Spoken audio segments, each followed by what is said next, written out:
আজ আমরা দেখতে চলেছি 2016 সালে রিলিজ হওয়া একটি অসাধারণ মুভি, যার নাম হলো ফানি সকার। এটি মূলত একটি চাইনিজ স্পোর্টস কমেডি মুভি, যেখানে এমন একটি ফুটবল টিমকে দেখানো হয়েছে যে টিমের প্রত্যেকটি খেলোয়াড় ছিল এক একটি গাধার দল। তারা প্রত্যেকটি ম্যাচে অনেক জোশ নিয়ে খেলতে তো যায় ঠিকই, কিন্তু তাদেরকে বারবার ভালোভাবে বোঝানোর পরও তারা এক একজন ফুটবল মাঠে এমন কিছু কাণ্ড করে বসে, যেটার জন্য টিম ক্যাপ্টেন নিজেই অনেক লজ্জায় পড়ে যায়। এমনকি প্রত্যেকটি ম্যাচে সেই টিমের একজন একজন করে খেলোয়াড় নিজের অজান্তে এমন এমন কিছু কাণ্ড করে বসে, যেটার জন্য তারা পুরো দেশের মধ্যে ভাইরাল হয়ে যায় এবং সারা দেশে হয়ে যায় বিখ্যাত। তবে সেটা তাদের খেলার জন্য নয়, বরং তাদের জোকারের মতো কর্মকাণ্ডের জন্য।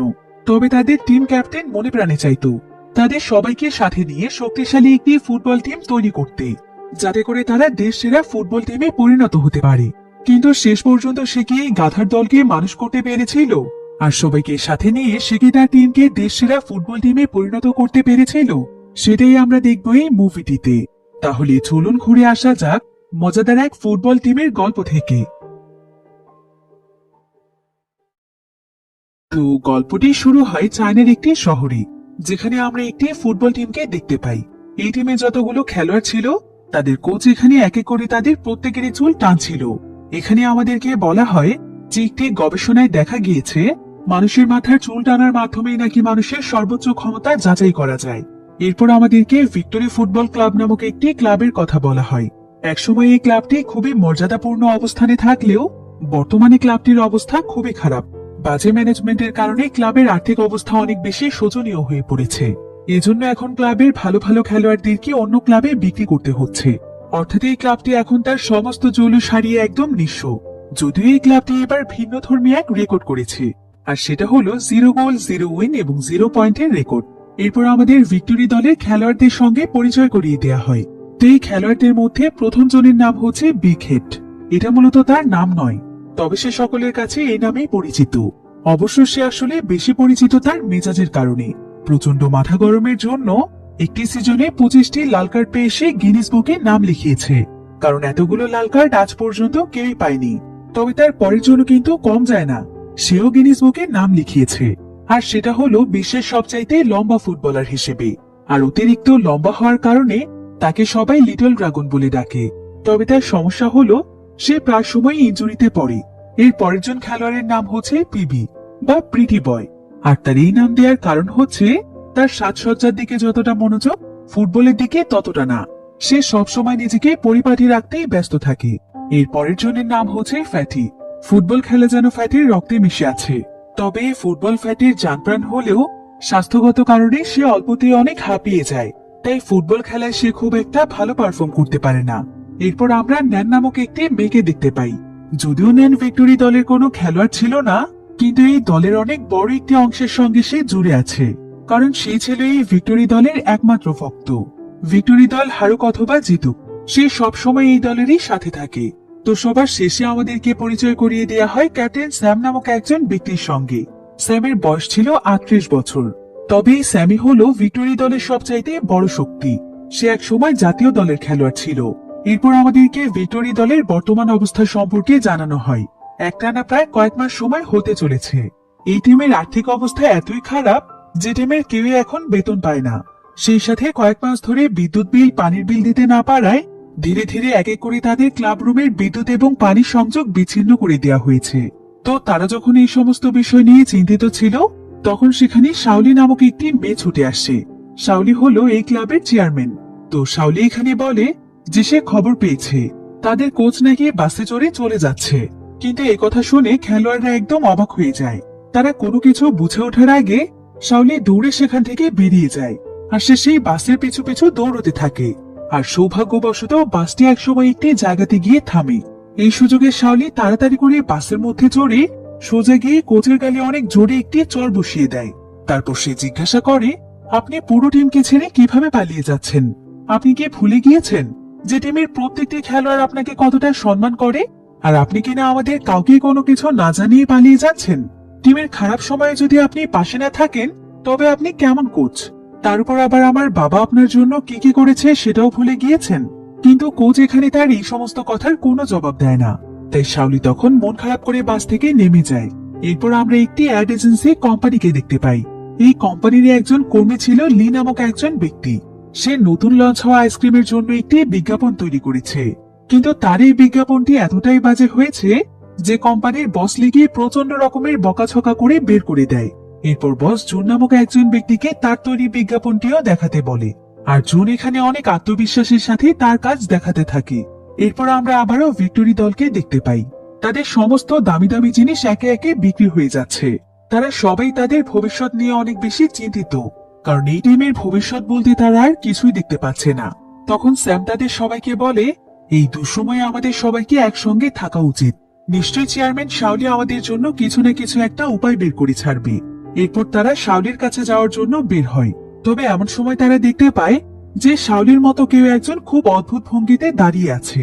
সে তার হাতে থাকা একটি নোটিশ বোর্ডে কোনো একটা কাগজ লাগিয়েছে। তো তারা সবাই তখন সেই মেয়েটিকে দেখে ভীষণ ভয় পেতে থাকে। এরপর নোটিশ বোর্ডের কাছে এগিয়ে যেতে স্যাম দেখতে পায় যে সেখানে একটি নোটিশ লাগানো আছে, যেখানে লেখা ছিল ভিক্টোরি ক্লাব যদি তাদের 2 লক্ষ টাকা পরিশোধ না করে তবে তাদের ক্লাবের মেম্বারশিপ বাতিল করা হবে। এই নোটিশ পড়ে টিমের সবাই যেন আরো অনেক বেশি চিন্তায় পড়ে যায়। এদিকে তাদের শাওলির ভূতের মতো ব্যবহার ভালো লাগছিল না। শাওলি তখন তাদের ভূতের মতো করে বলে যে এবারও তারা কোনো ধরনের বেতন পাবে না। এই বলে সে নিজের রুমে চলে যায়। এরপর স্যাম তাদের দলের সবাইকে একত্র করে বলে যে তাদের কালকের খেলার উপর অনেক কিছু নির্ভর করছে।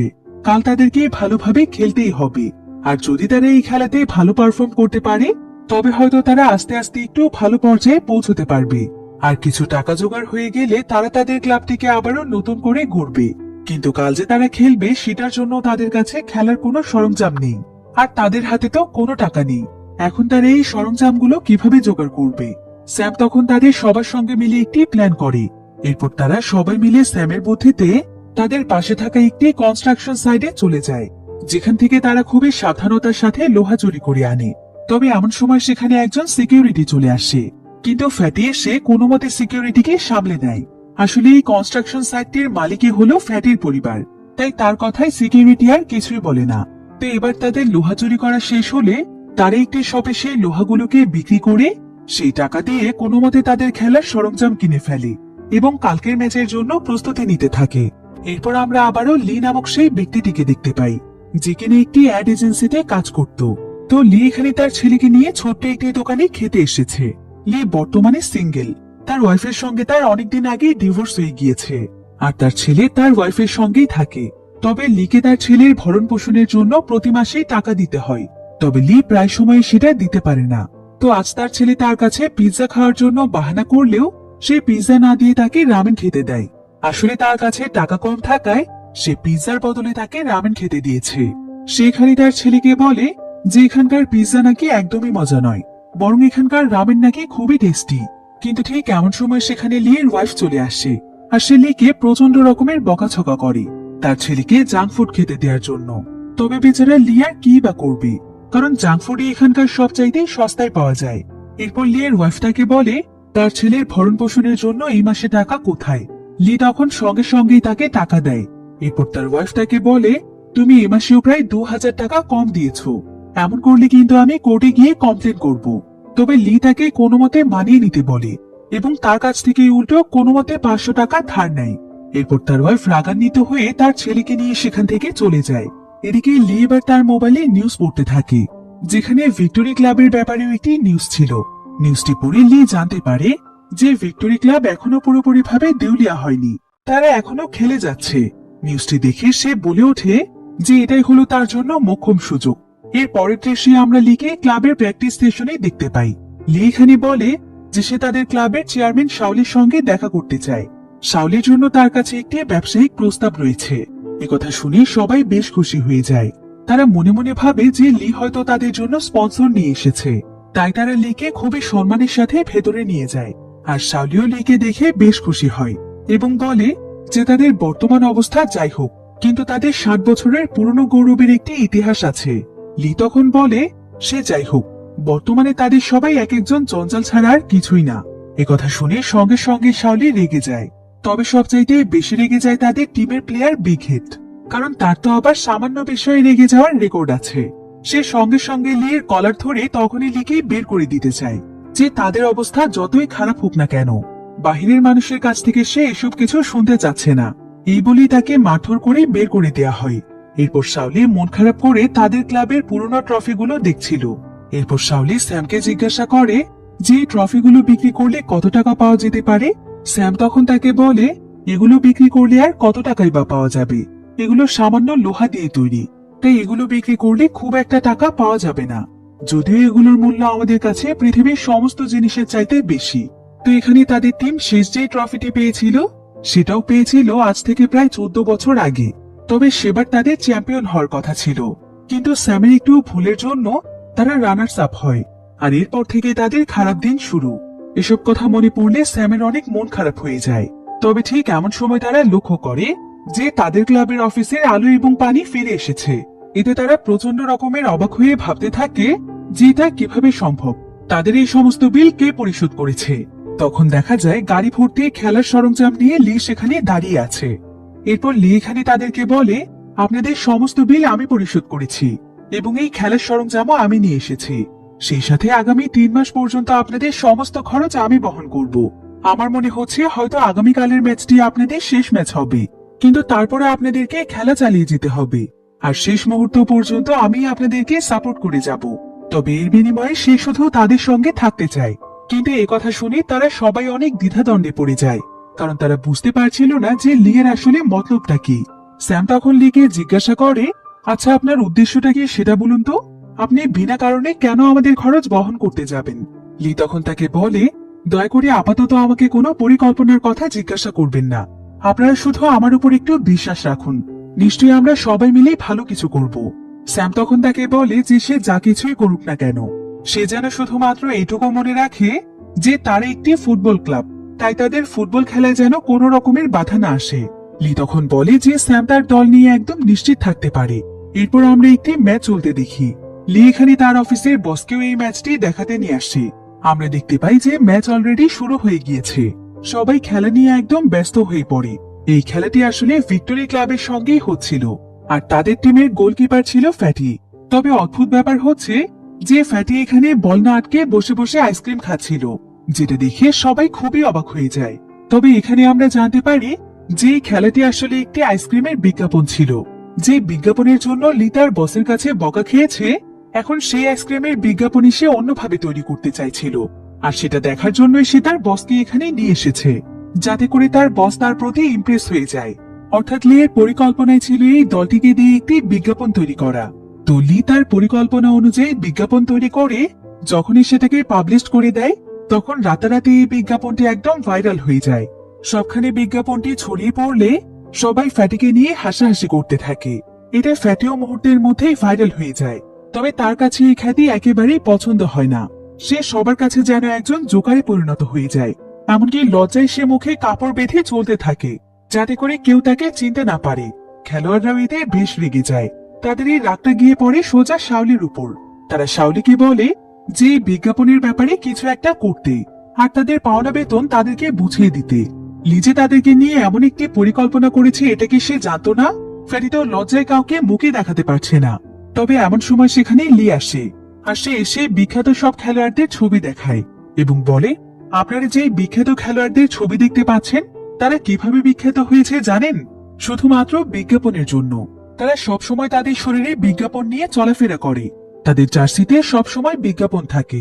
এমনকি তাদের প্রত্যেকটি জিনিসে বিজ্ঞাপন থাকার কারণে তারা প্রচুর টাকা ইনকাম করতে পারে। কারণ আমাদের ফ্যাটিও এখন তাদের মতোই একজন হয়ে গিয়েছে।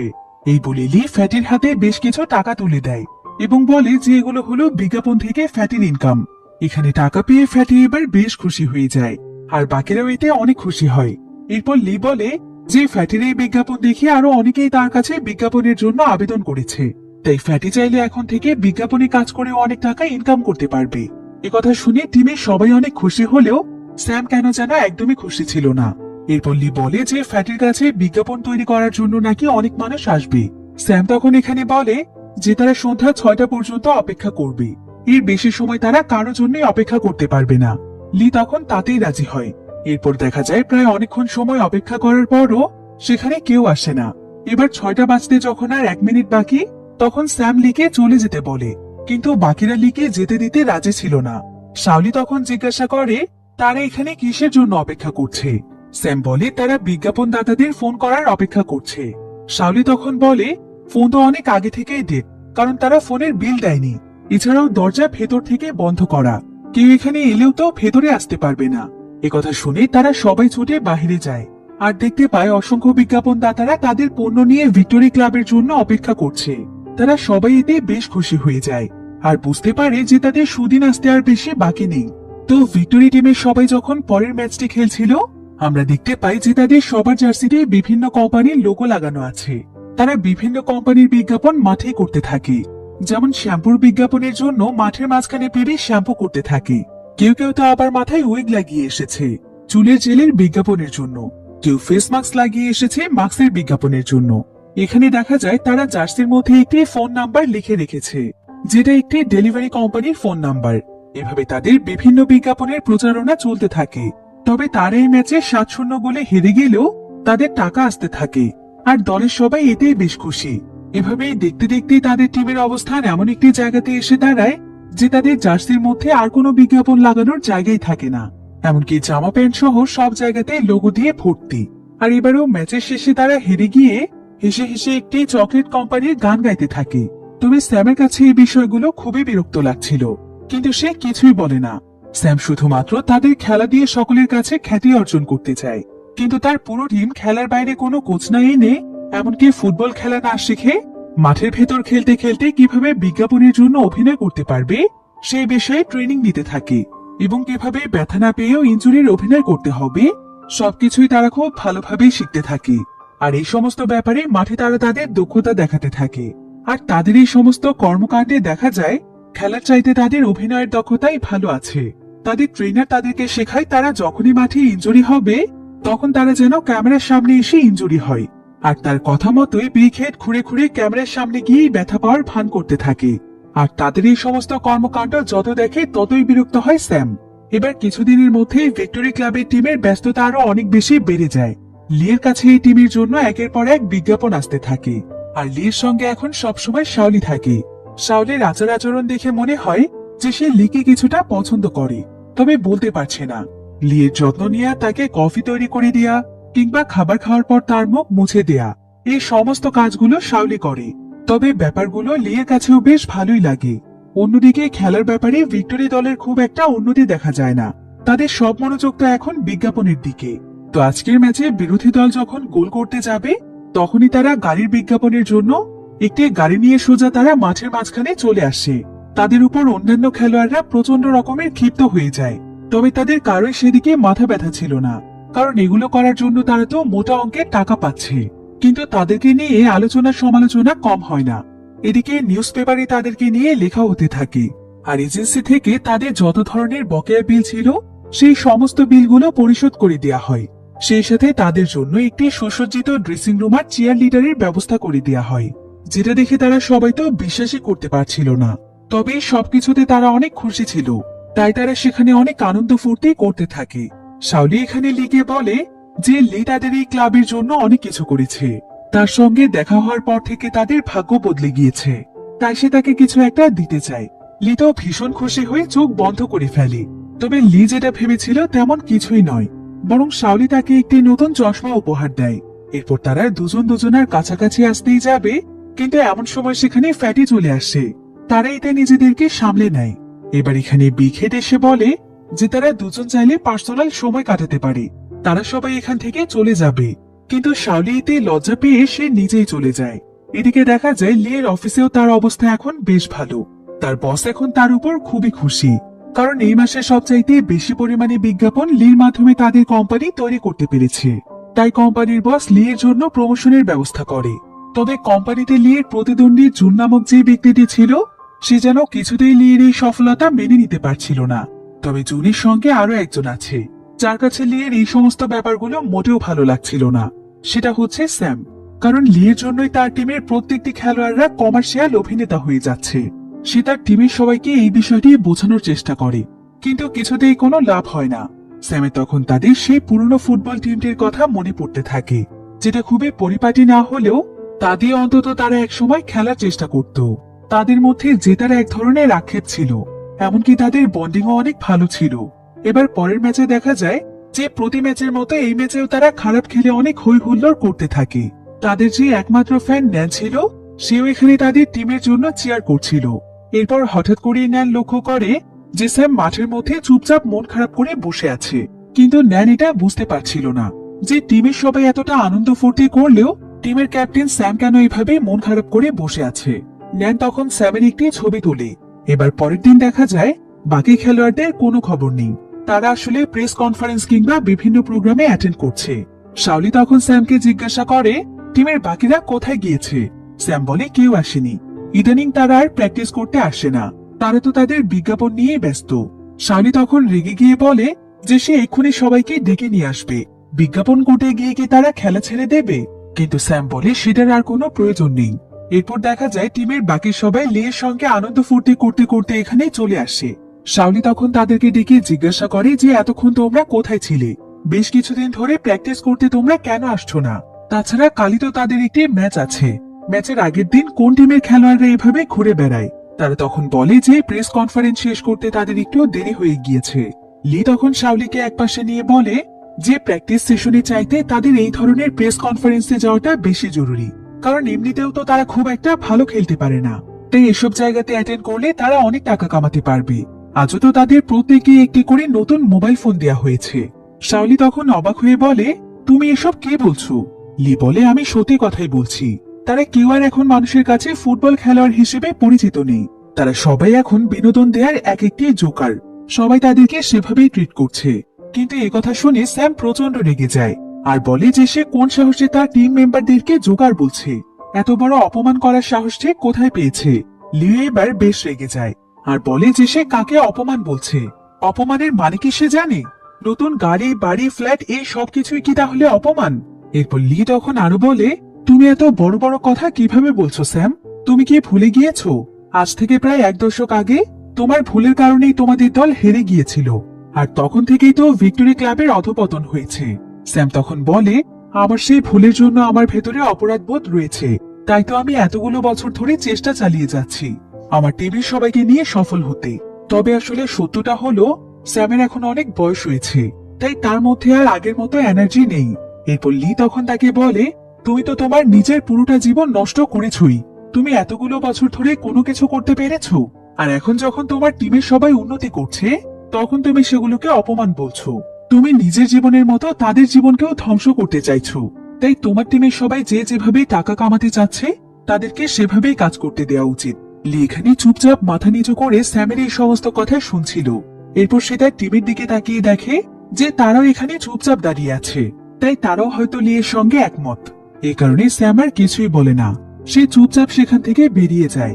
এবার রাতের বেলা শাওলি যখন কাজ করছিল তখন লি এসে তাকে খেতে যেতে বলে। শাওলি বলে যে সে খাবে না। লি তখন বুঝতে পারে যে স্যামের সঙ্গে করা লিয়ের ব্যবহারের জন্য শাওলি হয়তো তার উপর রেগে আছে, তাই সে শাওলিকে বলে যে সে ফুটবল সম্পর্কে বেশি কিছু জানে না, তবে এইটুকু বিষয় সে খুব ভালোভাবে বুঝতে পারছে যে ফুটবল দিয়ে তারা অন্তত টাকা ইনকাম করতে পারবে না, তাদের সবার অন্তত একটি ভবিষ্যৎ আছে, তাই যেভাবে টাকা ইনকাম করা যায় সেটাই তো করা উচিত, তাই না? কিন্তু শাওলি তখন বলে তারা টাকা ইনকাম করতে পারুক আর না পারুক, কিন্তু তারা অন্তত সম্মানের সঙ্গে বাঁচতে চায়, আর সম্মান ছাড়া বেঁচে থাকাটা মৃত্যুর মতোই। এবার দেখা যায় স্যাম ভিক্টোরি ক্লাব ছেড়ে দিয়েছে আর সে অন্য দলে যোগদান করার চেষ্টা করছে, কারণ সে মন থেকেই ফুটবলকে অনেক ভালোবাসে। কিন্তু তার বয়সের কারণে এবং ফিটনেসের অভাবে কেউ তাকে তাদের টিমে নিতে চায় না। তারপরও সে বিভিন্ন ক্লাবে ক্লাবে ঘুরে বেড়ায় আর দিন শেষে মন খারাপ করে বাড়িতে ফিরে আসে। অন্যদিকে লি তার ছেলে জনের জন্মদিন খুবই জমজমাট ভাবে আয়োজন করে। ভিক্টোরি ক্লাবের জন্যই তারও এখন টাকা পয়সার কোনো অভাব নেই। তো লি তার ছেলের জন্মদিনে তার পরিবার এবং বন্ধুদেরকে নিয়ে মজা করছিল। তবে ঠিক এমন সময় তার কাছে একটি কল আসে। লি এতে একদম চমকে যায় আর সে দ্রুত সেখান থেকে বেরিয়ে পড়ে। সে সোজা চলে যায় মাঠে। মাঠে একটি ফুটবল ম্যাচ চলছিল। তবে মজার ব্যাপার হলো এই ম্যাচে যারা ভিক্টোরি দলের প্রতিপক্ষ ছিল তারাও কিন্তু ভিক্টোরি চাইতেও কম না, তবে খেলার দিক দিয়ে নয় বরং বিজ্ঞাপনের দিক দিয়ে। ভিক্টোরি দলকে দেখে দেখেই তারাও এবার খেলার মাঝখানে পণ্যের বিজ্ঞাপন দেওয়ার চেষ্টা করছে, যেন এখানে বিজ্ঞাপনেরই প্রতিযোগিতা চলছে। কে কার আগে নিজেদের স্পন্সরের বিজ্ঞাপন দিতে পারি সেটারই লড়াই চলছে। এসব দেখে লিয়ের মাথায় যেন আকাশ ভেঙে পড়ে, কারণ তাহলে তো তার ব্যবসায় অনেক বেশি লস হয়ে যাবে। তবে এমন সময় লি জানতে পারে যে এসবের পেছনে রয়েছে তারই সেই সহকর্মী জুন, যে কিনা তার আইডিয়া চুরি করে এখন তার কম্পিটিটর হিসেবে যোগদান করেছে। তাই জুনের সঙ্গে তার এখানে বেশ একটা মারামারি লেগে যায়। লির খুশিতে জুনের নাক থেকে রক্ত পড়তে শুরু করে, যার ফলে লিকে পুলিশ গ্রেফতার করে নিয়ে যায়। এমনকি তাকে তার চাকরি থেকেও বরখাস্ত করা হয়। তবে তার স্ত্রী তাকে জেলখানা থেকে বের করে আনে আর তার সাথে প্রচন্ড রকমের রাগারাগি করে। এরপর সে তাকে বলে যে সে আর কখনোই তার মুখও দেখতে চায় না। তারা আগামী সপ্তাহে আমেরিকায় চলে যাবে। এই বলে লির স্ত্রী তার ছেলে জনিকে নিয়ে সেখান থেকে চলে যায়। লির এতে ভীষণ মন খারাপ হয়। এদিকে আবার ভিক্টোরি টিমের সদস্যরা জানতে পারে যে তারা যে চকলেট কোম্পানির বিজ্ঞাপন করেছে সেটা খেয়ে বিষক্রিয়ায় একজন মানুষ মারা গিয়েছে। আর তাই সবাই এখন তাদেরকেই দোষারোপ করছে, কারণ শুধুমাত্র তাদেরকে এই চকলেট কোম্পানির বিজ্ঞাপন করতে দেখা গিয়েছে। তাই সবাই ভাবছিল যে তারাও হয়তো এই কোম্পানির সঙ্গে জড়িত, কিন্তু আসলে সেই কোম্পানির সঙ্গে তাদের কোনো যোগাযোগ নেই। তবে এই বিষয়টি তারা কাউকে বোঝাতে পারে না। এদিকে দেখা যায় যে ঝামেলা থেকে বাঁচার জন্য দলের অনেকেই দল ছেড়ে চলে যাচ্ছে। এতে বাকিরা আরো অনেক বেশি ভেঙে পড়ে। আর একসময় লি সেখানে আসে। লিকে দেখতে পেয়ে দলের সবাই খেপে যায়। লি তখন তাদের কাছে তার ভুল স্বীকার করে আর বলে যে সে অনেক বড় ভুল করে ফেলেছে। ভালোভাবে খোঁজ খবর না নিয়ে কোনো কোম্পানির সঙ্গে কাজ করাটা তার উচিত হয়নি। কিন্তু সবাই মিলে তখন লিকে মারতে থাকে। আর এমন সময় সেখানে চলে আসে তাদের ফ্যান ন্যান। তবে হঠাৎ করেই তার একটি পা খুলে পড়ে যায়। সবাই এতে অনেক অবাক হয়ে যায় আর দেখতে পায় যে ন্যানের একটি পা আসলে নকল পা। ন্যান তখন হতাশা নিয়ে বসে পড়ে আর বলে যে তার বোনের ক্যান্সার ধরা পড়েছে। সে তাদেরকে অনুপ্রেরণা দেওয়ার সাথে সাথে নিজেকে নিজে অনুপ্রেরণা দিতে আজ এখানে এসেছিল। ন্যান তাদেরকে আরো বলে যে তার বোনও তাদের অনেক বড় ফ্যান, তাই তার বোন তাকে তার এবং ন্যানের কিছু ছবি তাদেরকে দিতে বলেছে এবং বলেছে যে তার কেমোথেরাপি শুরু হয়েছে। তাই তার যদি কিছু হয়ে যায় তাহলে তারা যেন ন্যানের দেখাশোনা করে, কারণ ন্যান তো ভালোভাবে চলাফেরা করতে পারে না। এবার ন্যান তাদেরকে বলে, তোমরা তো নিজেরাই নিজেদের সঙ্গে মিলেমিশে থাকছো না, তোমরা আর আমার দেখভাল কি করবে? আমি শুধু শুধুই এখানে এসেছি। এই বলে ন্যান বেশ মন খারাপ করে বসে থাকে। এরপর শাওলি তখন পুরো দলকে বলে যে তারা তাদের কর্মকাণ্ড দিয়ে শুধুমাত্র নিজেদেরকে ছোট করছে না, বরং তাদের যত ফ্যান রয়েছে তারা তাদেরকেও ছোট করছে। এমনকি তাদের কাছেও তারা ছোট হয়ে যাচ্ছে। এসব কথা শুনে ফ্যাটি সেখানে কাঁদতে শুরু করে আর সে কাঁদতে কাঁদতে বলে, আমার আসলে মনে নেই যে আমি শেষ কবে ঠিকভাবে ফুটবল খেলেছিলাম। আগে আমাদের কাছে টাকা পয়সা না থাকলেও নিজেদের মধ্যে কখনোই মারামারি হতো না। আমরা সবাই কত সুন্দরভাবে মিলেমিশে থাকতাম, একে অপরের সঙ্গে কত মজা করতাম। কিন্তু যেই ফুটবল আমাদেরকে এত ভালো একটি টিম দিয়েছে, টাকার লোভে পড়ে আমরা সেই ফুটবলকেই ভুলে গিয়েছি। আমরা কিনা আমাদের প্রিয় খেলা থেকে সরে এসে এমন কিছু কাজ করেছি যেটার জন্য হয়তো নিজেদেরকেও আমরা কখনো ক্ষমা করতে পারবো না। কিন্তু আমি এবার নিজের সঙ্গে নিজে প্রতিজ্ঞা করছি, পরের ম্যাচ থেকে আমি ভালো খেলার চেষ্টা করব, আর কোনো জোকার সেজে নয়, বরং একজন ভালো ফুটবল খেলোয়াড় হয়েই টাকা ইনকাম করব। ফ্যাটির কথা শুনে বাকি সবাইও বলে যে তারাও আজ থেকে নিজের সেরাটা দেওয়ার চেষ্টা করবে। আজ থেকে ফুটবলকে ঘিরেই তাদের সবকিছু হবে। এমনকি এত খারাপ খেলা সত্ত্বেও যে ন্যান তাদেরকে এতগুলো বছর ধরে সাপোর্ট করে এসেছে, তারা সেই ন্যানেরও খেয়াল রাখবে। ন্যানিতে প্রচন্ড রকমের খুশি হয়ে যায়। এরপর তারা সবাই মিলে লিকে ডেকে নেয়, কারণ লিকেও তারা তাদের দলেরই একজন মনে করে। এবার পরের দিন থেকে তারা কঠোর পরিশ্রম করতে থাকে। এমনকি ফুটবল খেলার যত কঠিন কঠিন প্র্যাকটিস রয়েছে তারা দিনরাত পরিশ্রম করে সেই সমস্ত প্র্যাকটিস গুলো করে। এমনকি মন প্রাণ দিয়ে তারা ভালোভাবে ফুটবল খেলা শিখতে থাকে। ফলে ধীরে ধীরে তাদের মধ্যে অনেক বেশি উন্নতি লক্ষ্য করা যায়। এরপর দেখতে দেখতেই তাদের ম্যাচের দিনের সময় ঘনিয়ে আসে, কিন্তু এখনো তাদের টিমে স্যাম ফিরে আসেনি। তো ম্যাচের আগের দিন রাতে তারা সবাই মিলে ফুটবল মাঠের দর্শকদের সারিতে বসেছিল আর তারা কালকের ম্যাচের ব্যাপারে কথা বলছিল। তারা সবাই বলে যে যা কিছুই হয়ে যাক, কালকের ম্যাচে তাদের সবাইকেই তাদের সেরাটা দিতে হবে। তবে এমন সময় ফ্যাটি বলে ওঠে যে সে কালকের ম্যাচের জন্য কোনো চিন্তা করছে না, কারণ তারা খুব ভালোভাবে প্র্যাকটিস করেছে। সে চিন্তা করছে শুধুমাত্র একটি বিষয়, সেটা হলো তাদের ক্যাপ্টেন স্যাম কি তাদের টিমে কালকে আসবে, নাকি সে সত্যি সত্যি অভিমান করে তাদের কাছ থেকে অনেক দূরে চলে গিয়েছে।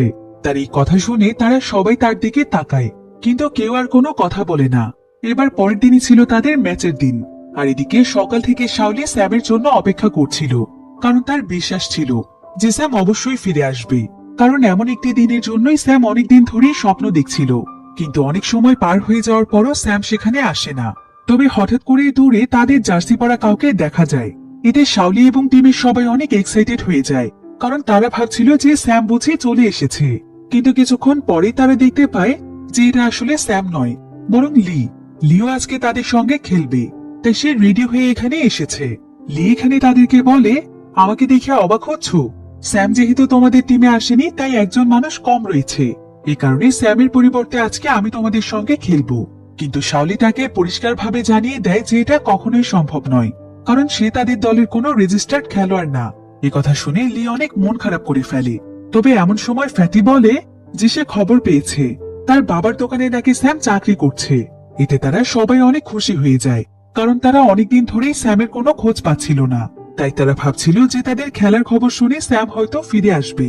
তো এবার ফ্যাটি এখানে তাদেরকে বলে যে সে নিজে এখন স্যামের কাছে যাবে, আর সে যেভাবেই হোক স্যামের কাছে ক্ষমা চেয়ে তাকে ফিরিয়ে আনবে। কিন্তু ততক্ষণে খেলার সময় হয়ে যায়। লি তখন বলে যে টিমের সবাই যেন মাঠে নেমে গিয়ে খেলে, আর সে নিজে এখন স্যামকে ফিরিয়ে আনতে যাচ্ছে। তো সময় হয়ে গেলে টিমের সবাই মাঠে নেমে পড়ে, আর লি চলে যায় স্যামের খোঁজে। এখানে ভিক্টোরি টিমকে দেখে বোঝাই যাচ্ছিল যে তারা আজকে কতটা আত্মবিশ্বাস নিয়ে মাঠে নেমেছে। তো কিছুক্ষণের মধ্যেই তাদের খেলা শুরু হয়, আর তারা আজকে আসলেই তাদের সর্বোচ্চটা দেয়। তবুও তারা বিরোধী দলের সঙ্গে কিছুতেই পেরে উঠছিল না, কারণ বিরোধী দলের খেলোয়াড়রা অনেক বেশি দক্ষ ছিল। তাই তারা প্রথম গোল প্রায় দিয়েই দিচ্ছিল, কিন্তু একটুর জন্য গোল হয় না। বিঘেট ফ্যাটিকে বলে যে তাকে যেভাবেই হোক শক্ত থাকতে হবে, তাকে যে কোনো ভাবেই এই গোলগুলোকে আটকাতে হবে। ফ্যাটি বলে যে সে নিজের সর্বোচ্চটা দিয়ে চেষ্টা করবে। এরপর আবারও শুরু হয় খেলা। বিরোধী দল আবারও গোল দেওয়ার চেষ্টা করে, আর এবার ফ্যাটি তার ওয়াদা রাখতে পারে। সে কোনো মতে গোল আটকাতে সক্ষম হয়। তবে ফ্যাটির জন্য এটা সাধারণ কোনো বিষয় ছিল না, কারণ বহু বছর পর গোল আটকাতে পেরে সে এত বেশি খুশি হয়ে যায় যে সে বল জড়িয়ে ধরে সেখানেই শুয়ে থাকে। কিন্তু সে যখন আবারও উঠে দাঁড়ায়, তখন দেখা যায় যে গোল পোস্টের সঙ্গে আঘাত লেগে তার মাথা ফেটে গিয়েছে। তবে তার সেদিকে কোনো খেয়ালই ছিল না। এরপর খেলার এক পর্যায়ে হঠাৎ করে ফ্যাটি অজ্ঞান হয়ে যায়, আর কিছু সময় পরেই তার জ্ঞান ফিরে আসলে দেখা যায় যে সে আগের মতো এখন আর দুর্বল নেই। সে প্রচন্ড রকমের আত্মবিশ্বাসের সঙ্গে বলে যে সে আবারও খেলতে প্রস্তুত। ফ্যাটির এমন সাহসিকতায় সবাই মুগ্ধ হয়ে যায়। দর্শকরা তালি দিয়ে ফ্যাটিকে অ্যাপ্রিসিয়েট করে। আর এই প্রথমবার ফ্যাটি অনুভব করতে পারে যে জীবনে আসলে টাকা পয়সা নয়, বরং এই ধরনের সম্মানই জীবনের সবচাইতে বড় পাওয়া। দলের বাকি সবাই তখন বলে যে তারা কিছুতেই আজ ফ্যাটির শরীরের রক্ত বৃথা যেতে দেবে না। এবার পরের সময়টুকু ছিল তাদের জন্য যেন রূপকথার মতো। ফ্যাটি এখানে একের পর এক গোল আটকাতে থাকে, আর দর্শক সারি থেকে তার জন্য চিৎকার বাড়তে থাকে। এমনকি ভিক্টোরি টিমের ভক্তদের আসনে মানুষের সংখ্যা বাড়তে থাকে। ন্যানো এখানে প্রচন্ড রকমের খুশি হয়ে যায়, কারণ এতদিন সে একাই এই টিমকে সাপোর্ট করত। তবে এখন তার সঙ্গে অনেক মানুষ যুক্ত হয়েছে। অন্যদিকে আমরা লিকে দেখতে পাই লি রাস্তায় জ্যামের মধ্যে বসেছিল, তাই সে এখনো স্যামের কোনো খোঁজ বের করতে পারেনি। তবে এদিকে দেখা যায় যে স্যাম দোকানে ঝাড়ি খাচ্ছে। সে আসলে একটি ছোট বাচ্চাকে দোকানের ভেতরে আইসক্রিম খেতে নিষেধ করেছিল, তাই বাচ্চাটির বাবা স্যামের উপর প্রচন্ড রেগে যায়। আর দোকানের ম্যানেজার স্যামের পক্ষ না নিয়ে উল্টো তাকেই বকাঝকা করে। সে এখানে স্যামকে বলে যে সেই দোকানে সামান্য একজন সিকিউরিটি গার্ড, তার এত অ্যাটিটিউড আসে কোথা থেকে? সে কি এখনো নিজেকে ভিক্টোরি টিমের ক্যাপ্টেন ভাবছে? এসব শুনে মন খারাপ করে স্যাম লকার রুমে বসে থাকে, যেখানে তার পুরনো একটি ফুটবল ছিল। আর এই ফুটবলটি দেখে তার মন আরো বেশি খারাপ হয়ে যায়। সে নিজের সাথে নিজে কথা বলতে থাকে। সে আসলে তার সামনে নিজেকেই দেখতে পাচ্ছিল, যে কিনা খেলার জন্য জার্সি পরে আছে। তো জার্সি পরা স্যাম তাকে বলে, ফুটবলকে ঘিরেই তো তোমার সবকিছু, তাহলে খেলতে না গিয়ে এখানে কেন বসে আছো? স্যাম তখন তাকে বলে, কি হবে খেলতে গিয়ে? সেই তো আজে বাজে বিজ্ঞাপনের জন্য অভিনয় করতে হবে, খেলবো আর কোথায়?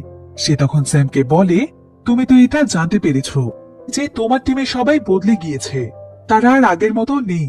তারা আজকে ম্যাচ জেতার জন্য জান প্রাণ দিয়ে চেষ্টা করছে, আর তুমি কিনে এখানে বসে আছো। এভাবেই স্যাম নিজেই নিজের সঙ্গে যুদ্ধ করছিল। আর ঠিক এমন সময় সেখানে চলে আসে লি স্যামকে দেখতে পেয়ে ভীষণ খুশি হয়ে যায়। সে স্যামের জন্য সঙ্গে করে জার্সি নিয়ে এসেছে। লি তখন স্যামের কাছে তার সেদিনের ব্যবহারের জন্য ক্ষমা চায়, আর সে স্যামকে বলে যে তাকে এখনই দলে ফিরতে হবে। তার দলের সবাই তার জন্য অপেক্ষা করছে, কারণ সেই তো তাদের ক্যাপ্টেন। অন্যদিকে খেলার আর বেশি সময় ছিল না। দুই দলই গোল করার জন্য মরিয়া হয়ে উঠেছিল। ফ্যাটি একের পর এক গোল আটকানোর চেষ্টা করছিল, কিন্তু শত চেষ্টা করেও শেষ গোলটি সে আর আটকাতে পারে না। আর বিপক্ষ দলের গোল হয়ে যাওয়ায় তারা এক ধাপ এগিয়ে যায়, যার ফলে ভিক্টোরি টিমের সবাই অনেক ভেঙে পড়ে। তবে যখন সময় আর খুবই কম ছিল, ঠিক তখনই 10 নাম্বার জার্সি পরে ক্যাপ্টেন স্যাম সেখানে এসে পৌঁছায়। তার হাতে ক্যাপ্টেনের ব্যান্ড লাগিয়ে দেয়া হয়। তবে খেলা শুরু হওয়ার আগে দেখা যায় স্যাম এবার চুল টেনে নেয়। আর এখানে আমাদেরকে মুভির শুরুর সেই দৃশ্য দেখানো হয়, যেখানে বলা হয়েছে যে মানুষের চুল টেনেই নাকি তার শরীরের সর্বোচ্চ ক্ষমতা যাচাই করা যায়। এবার খেলা শুরু করার আগে স্যাম বলে যে সে এখনো তার দলের প্রত্যেকটি খেলোয়াড়কে নিয়ে গর্ব করে, সে তাদের সবাইকে অনেক ভালোবাসে, তারাই তার জীবনের সবচাইতে বড় একটি অংশ। এরপর কিছুক্ষণের মধ্যেই স্যাম খুব সহজেই একটি গোল দিয়ে দেয়, যার ফলে দুই দলেরই পয়েন্ট এখন সমান সমান হয়ে যায়। এবার খেলার সময় শেষ হলে অতিরিক্ত সময়ে পেনাল্টি শট আউটে একটি গোল দেয় স্যাম, যার ফলে তার দল এবার খুব সহজেই জিতে যায়, কারণ খেলার সময় শেষ হয়ে গিয়েছিল আর ভিক্টোরি টিমের গোলও ছিল বেশি, তাই তারা এই ম্যাচটি জিতে যায়। এতে যেন তাদের খুশির কোনো সীমা থাকে না, কারণ আজকে বহুদিন পর তারা মন প্রাণ দিয়ে খেলে জিতেছে। এদিকে শাওলিও প্রচন্ড রকমের আনন্দিত হয়ে লিকে জড়িয়ে ধরে। তবে এমন সময় লির আনন্দ আরো দ্বিগুণ হয়ে যায়, কারণ এখানে তার স্ত্রী তার ছেলে জনিকে নিয়ে এসেছে। তার স্ত্রী তখন তাকে জানায় যে তার ছেলে নাকি বাবার খেলা না দেখে আমেরিকাতে যেতে চাইছে না। লি এখানে তার ছেলেকে দেখে অনেক খুশি হয়ে যায়, কারণ সে ভেবেছিল তার ছেলে হয়তো আমেরিকাতে চলে গিয়েছে। তাই সে এখানে প্রচন্ড খুশিতে তার ছেলেকে জড়িয়ে ধরে এবং সে তাকে এটা বুঝিয়ে দেয় যে সে তার ছেলেকে কতটা ভালোবাসে। এই ঘটনার পর প্রায় 1 বছর সময় পার হয়ে যায়, আর বর্তমানে আমরা ভিক্টোরি দলের পরিস্থিতি দেখতে পাই।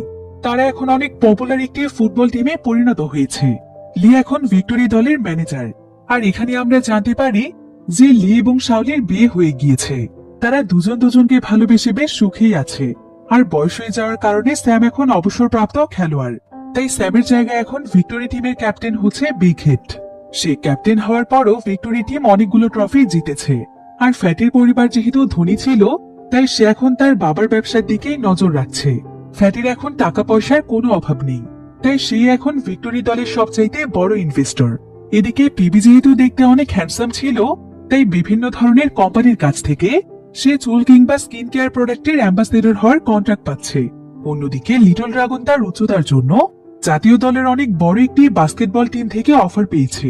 এভাবেই তারা সবাই মিলে ভিক্টোরি দলের হয়ে খেলে উন্নতি করে যাচ্ছে, আর তারা সবাই এখন নিজেদের জীবন নিয়ে অনেক সুখে আছে।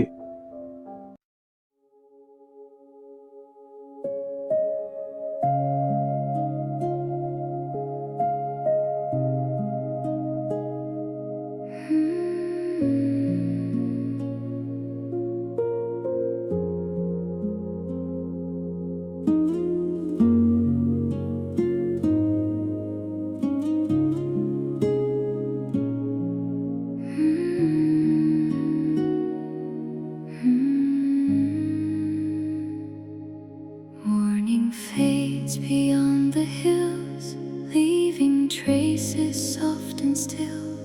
Clouds are floating, drifting free, like a whispered melody. Every leaf and every tree moves in quiet harmony. Nothing asking, nothing loud, only peace beneath the clouds. In an ocean of silence, I gently flow, where the restless winds no longer blow.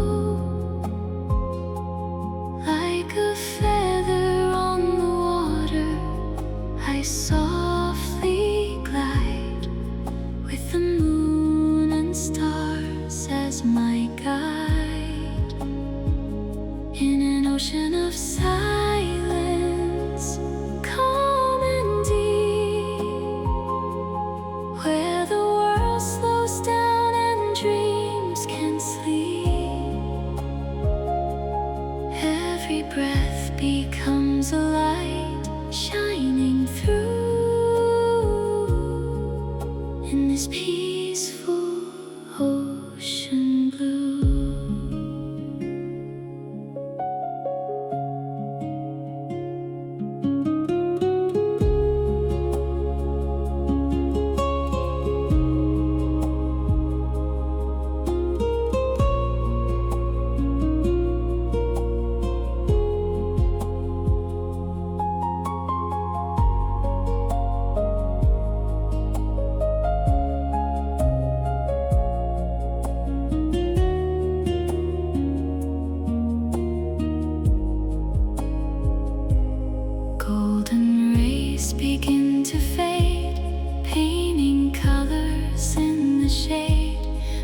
birds have sung their final song, and the night is coming on. Candles dancing in the dark, tiny flames, a gentle spark, holding moments soft and bright in the arms of endless night. In an ocean of silence, I gently flow, where the restless winds no longer blow. Like a feather on the water, I softly glide, with the moon and stars as my guide. No destination, no race to run, just the earth, the sky, the setting sun. Every heartbeat slows its pace, finding comfort, finding grace. Ocean of silence, carry me across your endless serenity,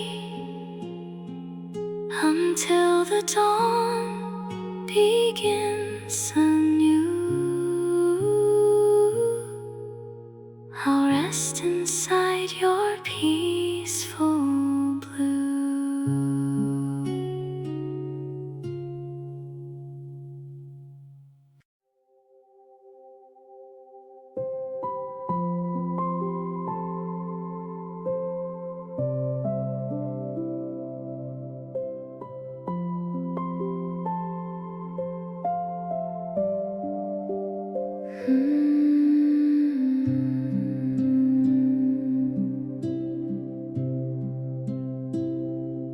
Morning fades beyond the hills, leaving traces soft and still. Clouds are floating, drifting free, like a whispered melody. Every leaf and every tree moves in quiet harmony. Nothing asking, nothing loud, only peace beneath the clouds. In an ocean of silence, I gently flow, where the restless winds no longer blow. Like a feather on the water, I softly glide, with the moon and stars as my guide. In an ocean of silence, calm and deep, where the world slows down and dreams can sleep. Every breath becomes a light, shining through in this peaceful ocean blue.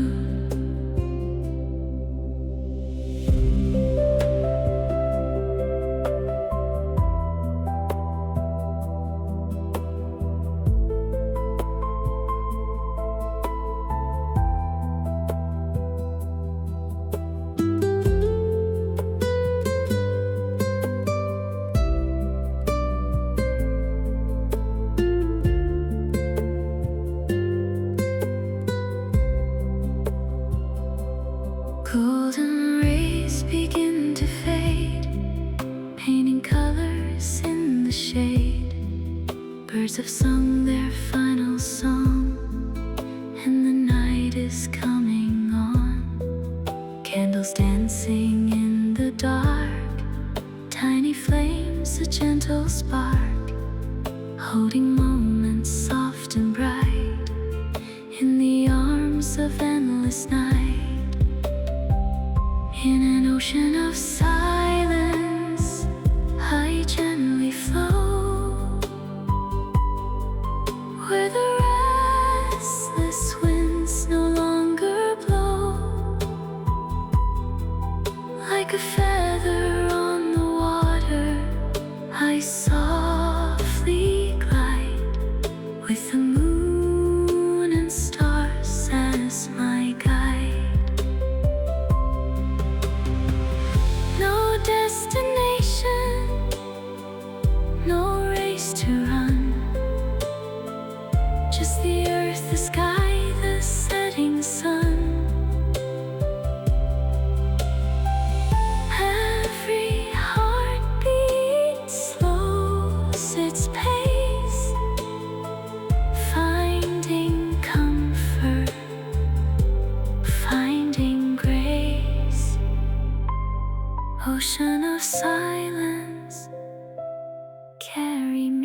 the dawn begins anew. I'll rest inside your peaceful blue.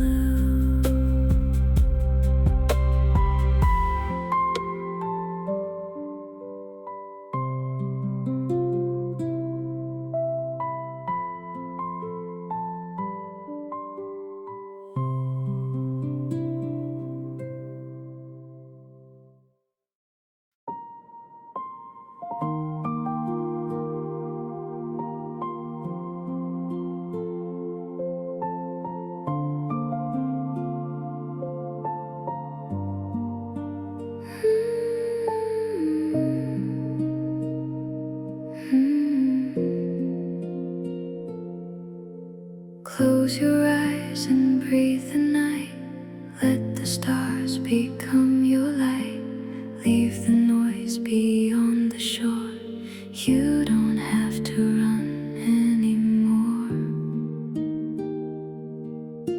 Gentle waves upon the sea carry all your thoughts for free. Every worry fades away like a cloud at break of day. Drift with the moon, drift with the tide. Let the quiet pull you inside. Soft as the wind, slow as the blue. The night is singing just for you. Drift with the moon, float through the sky. No need to hurry, no need to try. Wrapped in a dream, peaceful and true. The world grows still around you.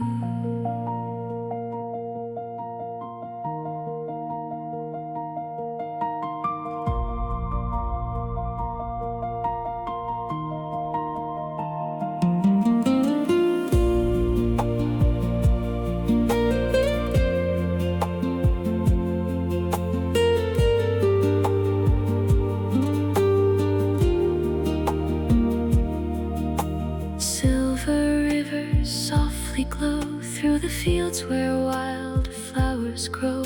Time slows down its hurried pace, leaving only calm and grace. Far away the daylight sleeps, while the midnight garden breathes. Every heartbeat finds its place in the silence of this space. Drift with the moon, drift with the tide. Let the quiet pull you inside. Soft as the wind, slow as the blue. The night is singing just for you. Nothing to chase, nothing to fear. Only the stars drawing near. Like a feather on the stream, you become a gentle dream. Drift with the moon tonight. Everything will be alright. Close your eyes, the sky is wide, and peace is waiting by your side.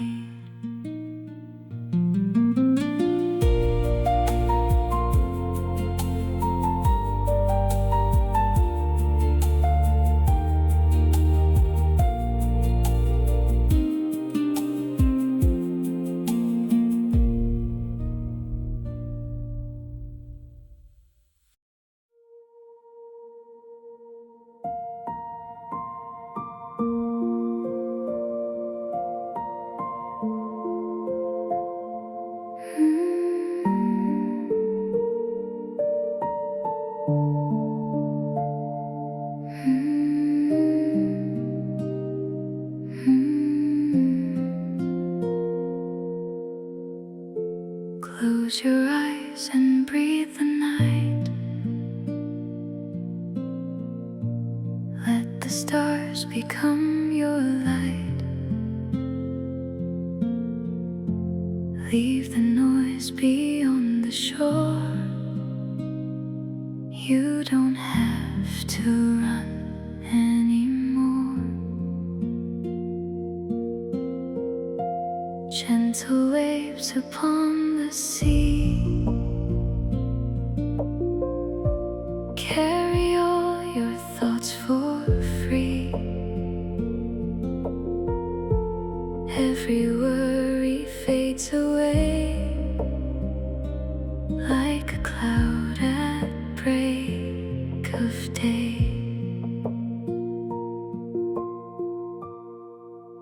Drift with the moon, drift with the tide. Let the quiet pull you inside. Soft as the wind, slow as the blue. The night is singing just for you. Drift with the moon, float through the sky. No need to hurry, no need to try. Wrapped in a dream, peaceful and true. The world grows still around you.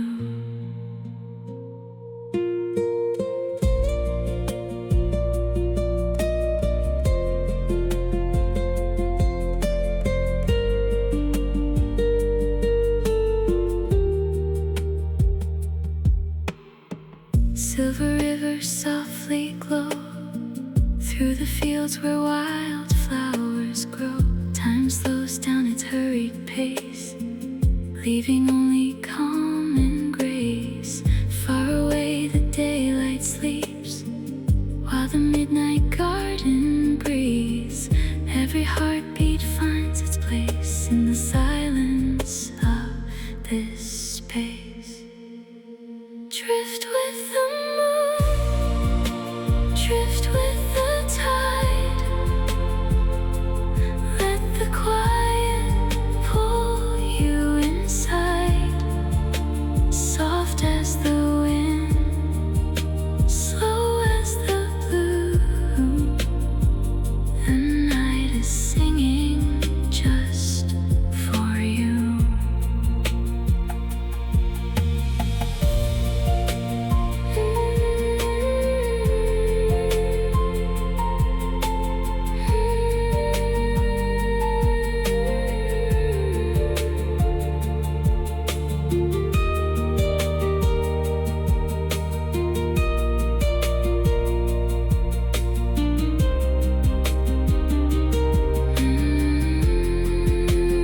Nothing to chase, nothing to fear.